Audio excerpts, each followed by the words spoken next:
Ondan sonra tombiş. Bunun galiba köpeği de var.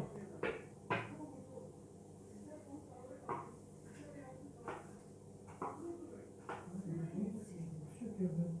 Bugün gene toz olmuş. Ne biçim şey. Cam kapı açmıyor eskisi gibi.